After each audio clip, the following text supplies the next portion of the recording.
Hey, what's up guys? Today, I'll show you a horror thriller film, Daniel Isn't Real. Spoiler ahead, watch out and take care.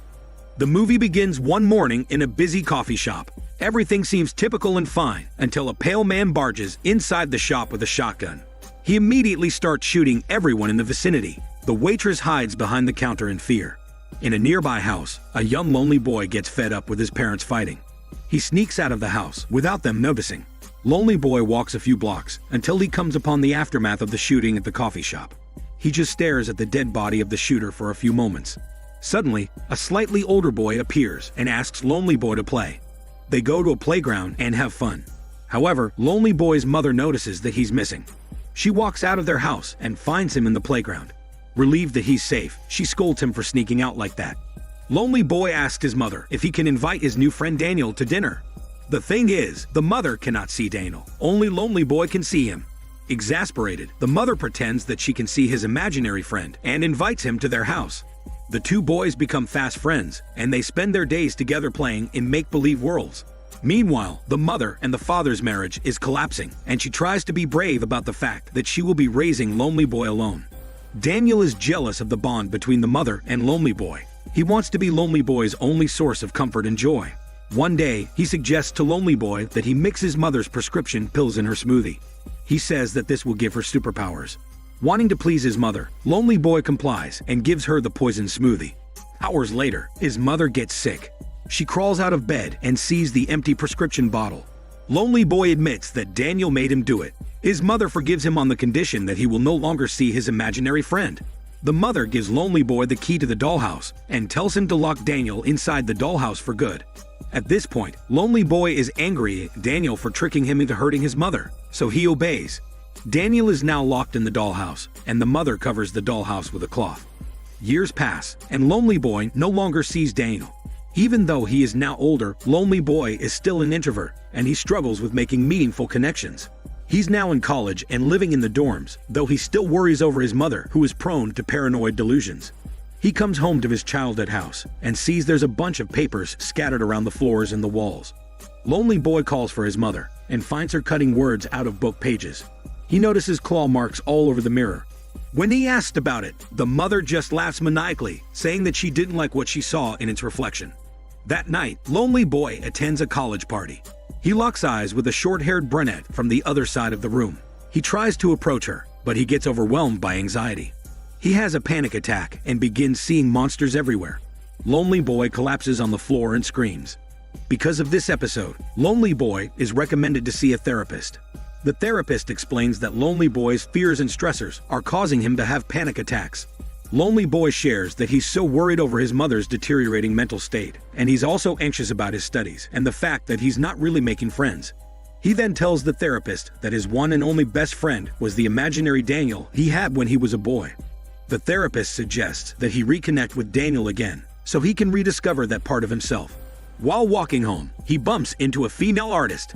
His belongings spill on the sidewalk, and he awkwardly picks them up. Lonely Boy spends the night in his childhood home. He watches TV with his mother while eating ice cream together, and she seems to be in an unusually good mood. He sleeps in his old bedroom. The hours tick by, and he's tossing and turning, unable to sleep. So he gets the idea to do as his therapist said. He rummages through the drawers to find the key to the old dollhouse. A few hours later, Lonely Boy is finally asleep. However, he wakes up to glass breaking downstairs. He looks down the stairs and sees that his mother had broken the mirror with a pair of scissors. She has wounded herself. The mother climbs up the stairs and locks herself in her bathroom, which is also papered over with pages. Lonely Boy forces his way inside, seeing that his mother is also starting to break the bathroom mirror glass. She keeps repeating that she doesn't like what she sees in the mirror.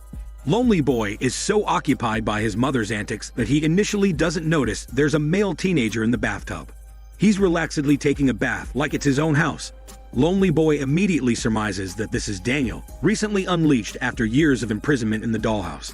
He tells Daniel that he can't deal with him right now.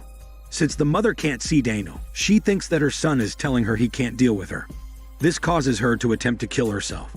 Lonely Boy wrestles with his mother for the scissors to prevent her from stabbing herself.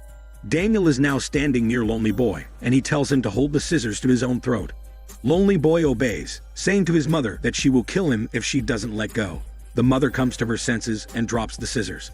Later on, Lonely Boy and Daniel sit together near the banister. Daniel comforts him, telling him that his mother will get through this. Lonely Boy is now starting to feel glad that he reconnected with Daniel, especially since he needs emotional support in his life right now. The next day, Lonely Boy fixes the mess his mother made around the house. Daniel notices his school notes and asks him why he's studying such boring stuff. Lonely Boy replies that he wants to be a lawyer. Daniel points out that his father was a lawyer too. He's disappointed that the passion and imagination that Lonely Boy had when they were kids were now long gone. The artist knocks on the door of the house. She hands him his wallet, saying that he forgot it when he bumped into her yesterday. Daniel comments that she's good looking, and Lonely Boy should take this opportunity to get to know her better. He advises Lonely Boy to mention that he's an artist too, a photographer specifically. The artist invites him to a gallery opening that night. Lonely Boy and Daniel attend the art opening. He tells Daniel that he doesn't think it's a good idea because he's always so awkward in social situations. Daniel confidently answers that Lonely Boy has him now to guide him. When they get to the entrance of the gallery, they see the artist arguing with another girl about the space for her creation. She gets pissed off and storms out, calling for Lonely Boy to follow her. She takes Lonely Boy to her apartment, which looks as bohemian as she does. She rants about the state of the art scene and how difficult it's to be a true artist. She starts tearing her exhibit down in anger. Daniel nudges Lonely Boy to take pictures of her, since he's a photographer. Afterward, he joins her and they destroy the art installation. Later on, Lonely Boy confesses to Daniel that he never had that much fun before. He falls asleep on the train, reviewing his notes for the exam the next day. Since he was so busy having fun the previous night, Lonely Boy is now having a hard time answering the exam. Suddenly, Daniel stands up in front of him and removes his shirt. It turns out, he has written all the formulas and equations that Lonely Boy needs for the exam. Lonely Boy finishes the test with a smile on his face. They attend another party. Lonely Boy strikes up a conversation with the brunette he had seen before. With Daniel's coaching, he compliments her by saying she looks like a silent movie star. Lonely Boy is definitely more confident than before. He banters with the brunette and takes a picture of her. She's so impressed that she gives him her number.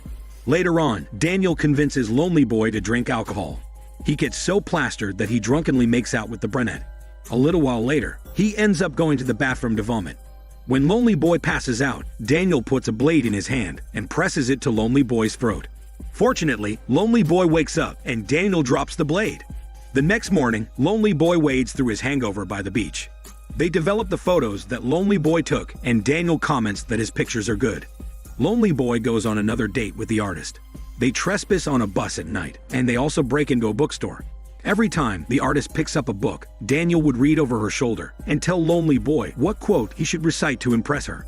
However, when the artist chooses the Bible, Lonely Boy decides not to follow the Bible verse that Daniel tells him to say. He recites a limerick instead, and this angers Daniel. Back at her apartment, the artist paints Lonely Boy shirtless. When she shows the painting to him, he notices that there's a shadow behind his back. She explains that this is because he has an air of mystery and danger with him. Lonely Boy is uncomfortable with how well she sees him, especially since she could be attracted to the parts of him that were influenced by Daniel and not the real them. The artist and Lonely Boy end up sleeping together. He tries not to pay attention to Daniel, who's creepily hovering above them on the bed. Daniel looks envious. One night, Lonely Boy wakes up in his dorm room. A few moments later, a group of college students, including the brunette, enter his room. Lonely Boy is confused, and Daniel explains that he texted the brunette to go to the dorm. Soon enough, the party amps up. Daniel starts whispering to Lonely Boy that the brunette's companions are annoying. He's influencing Lonely Boy to think that the companions look like the monsters he sees during his panic attacks. One of the companions suggests that they visit an abandoned subway tunnel. Lonely Boy gets a moment alone with the brunette. However, he doesn't really want to sleep with her, despite Daniel encouraging him to do so. Daniel gets fed up, and he possesses Lonely Boy's body. He then starts having rough moments with the girl. Afterward, the brunette's companions find them. Still in possession of Lonely Boy's body, Daniel beats the companions up. The brunette hits him with a chair and screams at him. This finally returns Lonely Boy to his body, and he feels woozy from the physical blow. The brunette calls the police on Lonely Boy. He blames Daniel because he could possibly be expelled from his school. Lonely Boy decides that he will banish Daniel because he's just imaginary. He counts to 3 and closes his eyes, but Daniel is still there. Lonely Boy goes back to his house. He points to the dollhouse. and orders Daniel to go back inside. Daniel just laughs and mocks him. He visits his mother in a mental health facility next. She has had a history of mental illness since she was young, and she was even sent to the same facility before. Lonely Boy is afraid he'll end up like his mother, so he asks her how her illness started. The mother tells him she didn't know that her son would display the same instability as well. She thought his childhood issues were just because his father left. Lonely Boy starts shaking, and his mother becomes worried about his safety.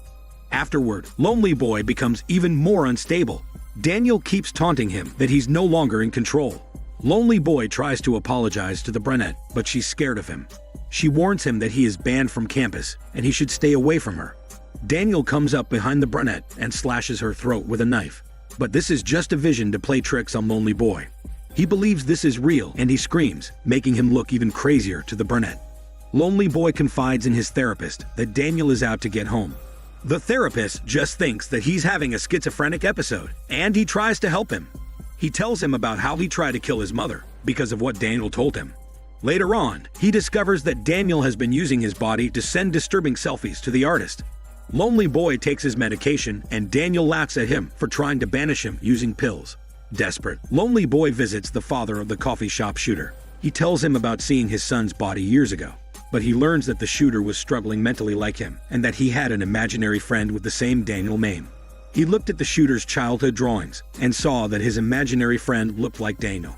Lonely Boy finally realizes that his friend Daniel is not a product of his mental illness, but a supernatural entity that feeds off pain and vulnerability.